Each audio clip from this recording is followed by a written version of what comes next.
ಬೆಳಗಾವಿಯಲ್ಲಿ ಮುಖ್ಯಮಂತ್ರಿ ಬದಲಾವಣೆ ಭೀತಿಯ ನಡುವೆಯೇ ನಡೆದಿರುವಂತಹ ಚಳಿಗಾಲದ ಅಧಿವೇಶನದಲ್ಲಿ ಉತ್ತರ ಕರ್ನಾಟಕದ ಸಮಸ್ಯೆಯ ಬಗ್ಗೆ ಚರ್ಚೆಗಿಂತ ರಾಜ್ಯ ಸರ್ಕಾರದಲ್ಲಿ ನಾಯಕತ್ವದ ಗೊಂದಲದಲ್ಲಿಯೇ ಅಧಿವೇಶನವನ್ನು ಸಾಗು ಹಾಕ್ತಿದ್ದಾರೆ. ಮುಖ್ಯಮಂತ್ರಿ ಸಿದ್ದರಾಮಯ್ಯ ಅವರ ಪುತ್ರ ವಿಧಾನ ಪರಿಷತ್ತಿನ ಸದಸ್ಯ ಯತೀಂದ್ರ ಸಿದ್ದರಾಮಯ್ಯ 5 ವರ್ಷ ಸಿದ್ದರಾಮಯ್ಯ ಅವರೇ ಪೂರ್ಣಾವಧಿ ಸಿಎಂ ಎಂದು ಹೇಳಿಕೆ ನೀಡಿ ಇಡೀ ಅಧಿವೇಶನದ ದಿಕ್ಕನ್ನೇ ಬದಲಾಯಿಸಿ ಸದನದ ಮೊಗಸಾಲೆಯಲ್ಲಿಯೂ ನಾಯಕತ್ವ ಹಾಗೂ ಮುಖ್ಯಮಂತ್ರಿ ಬದಲಾವಣೆ ಚರ್ಚೆಗಳು ದಟ್ಟವಾಗಿ ನಡೆಯುತ್ತಿವೆ.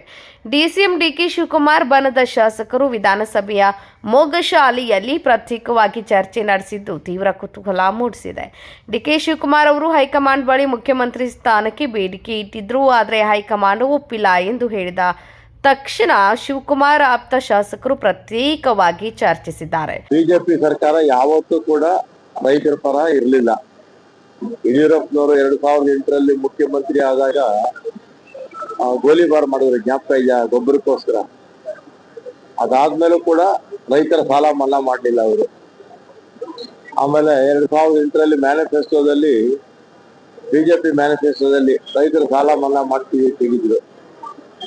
ಆಮೇಲೆ ವಿಧಾನ ಪರಿಷತ್ತಲ್ಲಿ ನಮ್ಮ ತಿಮ್ಮಾಪುರ ಯಾರೋ ಒಬ್ರು ಸದಸ್ಯರು, ಕಾಂಗ್ರೆಸ್ ಸದಸ್ಯರಾಗ ಅವರು ಆಗ ವಿಧಾನ ಪರಿಷತ್ತಲ್ಲಿ ಇದ್ದಿರುತ್ತೆ. ಆಗ ಕೇಳಿದಾಗ ರೈತರ ಸಾಲ ಮನ್ನಾ ಮಾಡಿ ಅಂತ ಯಡಿಯೂರಪ್ಪನವ್ರು ಏನ್ ಹೇಳಿದ್ರು ಜ್ಞಾಪಕ ಇದೆ ನಿಮಗೆ? ನಮ್ಮ ಹತ್ರ ಪ್ರಿಂಟಿಂಗ್ ಮೆಷಿನ್ ಇಲ್ಲ ಅಂತ ಹೇಳಿದ್ರು. ವಿಧಾನಸಭೆಯ ಮೊಗಸಾಲೆಯಲ್ಲಿ ಶಾಸಕ ಇನ್ಸಾಲ್ ಹುಸೇನ್, ನಯನ ಮೋಟಮ್ಮ, ದರ್ಶನ್, ಧ್ರುವ್ ನಾರಾಯಣ್ ಸೇರಿದಂತೆ 10ಕ್ಕೂ ಹೆಚ್ಚು ಶಾಸಕರು ನಾಯಕತ್ವದ ಕುರಿತಾಗಿ ಚರ್ಚಿಸಿದ್ದಾರೆ ಎಂದು ಬಲ್ಲ ಮೂಲಗಳಿಂದ ತಿಳಿದು ಬಂದಿದೆ. ರಾಜ್ಯ ಕಾಂಗ್ರೆಸ್ ಬಗ್ಗೆ ಹಲವು ಸಚಿವರು, ಶಾಸಕರು ತಮ್ಮಲ್ಲೇ ಮಾತುಕತೆ ನಗೆಚಟಾಕಿ ಹೆಸರಿನಲ್ಲಿ ಆಡುತ್ತಿದ್ದ ಮಾತುಗಳಲ್ಲಿ ಬದಲಾವಣೆ, ಮುಂದಿನ ಬೆಳವಣಿಗೆ ನುಸುಳುತ್ತಿದ್ದವು. ಬಹಿರಂಗ ಚರ್ಚೆಯ ಮೂಲಕ ಸರ್ಕಾರ ಪಕ್ಷದ ವರ್ಚಸ್ಸಿಗೆ ಧಕ್ಕೆ ತರಬೇಡಿ, ಮಾಧ್ಯಮಗಳ ಮುಂದೆ ಹೋಗಬೇಡಿ, ನಾವೇ ಎಲ್ಲ ತೀರ್ಮಾನ ತೆಗೆದುಕೊಳ್ತೇವೆ ಎಂದು ಪಕ್ಷದ ಹೈಕಮಾಂಡ್ನವರು ಹೇಳಿದ್ದಾರೆ. ಹೀಗಾಗಿ ನಾವೇನು ಹೇಳೋದಿಲ್ಲ ಎನ್ನುತ್ತಲೇ ಚರ್ಚೆಯಲ್ಲಿ ತೊಡಗಿದ್ದು ವಿಪಕ್ಷಗಳ ಆಹಾರಕ್ಕೆ ಅನುಕೂಲ ಮಾಡಿಕೊಟ್ಟಿದೆ. ಒಟ್ಟಾರೆ ಉತ್ತರ ಕರ್ನಾಟಕದ ಸಮಸ್ಯೆಯ ಬಗ್ಗೆ ಚರ್ಚೆಯಾಗಬೇಕಿದ್ದ ಚಳಿಗಾಲದ ಅಧಿವೇಶನದ ಮೊಗಸಾಲೆಯಲ್ಲಿ ಮುಖ್ಯಮಂತ್ರಿ ಹಾಗೂ ನಾಯಕತ್ವ ಬದಲಾವಣೆಯ ಚರ್ಚೆ ನಡೆದಿರುವುದು ಈ ಭಾಗದ ಜನರ ಆಕ್ರೋಶಕ್ಕೆ ಕಾರಣವಾಗಿದೆ.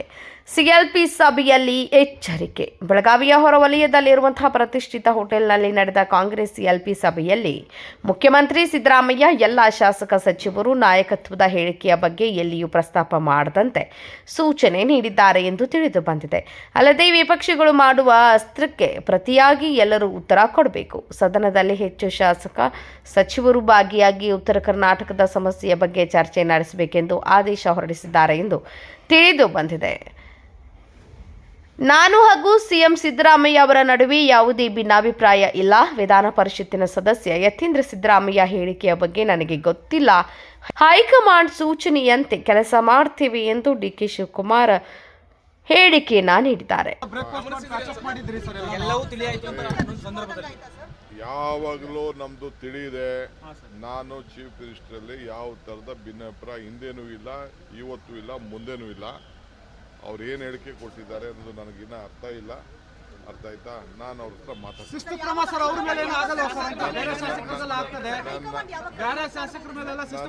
ನನಗೆ ಗೊತ್ತಿಲ್ಲ. ನಾನು ಅದೆಲ್ಲ ಹೈಕಮಾಂಡ್ ನನ್ನ ಹತ್ರ ಮಾತಾಡೋದು ಯಾವ ಕರೀತಾರೆ ಅನ್ನೋದು ನಾನು ಅದನ್ನ ಡಿಸ್ಕ್ಲೋಸ್ ಮಾಡೋಕ್ಕಾಗಲ್ಲ.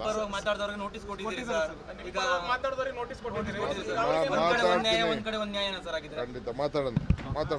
ಇನ್ನು ಮಾತನಾಡಬಾರದು ಎಂದು ಹೈಕಮಾಂಡ್ ಸೂಚನೆ ನೀಡಿದರೆ ಆದರೂ ಮಾತನಾಡುವುದು ಸರಿಯಲ್ಲ. ಯಾರು ಮಾತನಾಡ್ತಾರೋ ಅವರೇ ಅರ್ಥ ಮಾಡಿಕೊಳ್ಬೇಕೆಂದು ರಾಮಲಿಂಗ ರೆಡ್ಡಿ ಸಾರಿಗೆ ಸಚಿವ ಅವರು ಹೇಳಿಕೆಯನ್ನ ನೀಡಿದ್ದಾರೆ. Vinod Kulkar, KMM news, Belagavi.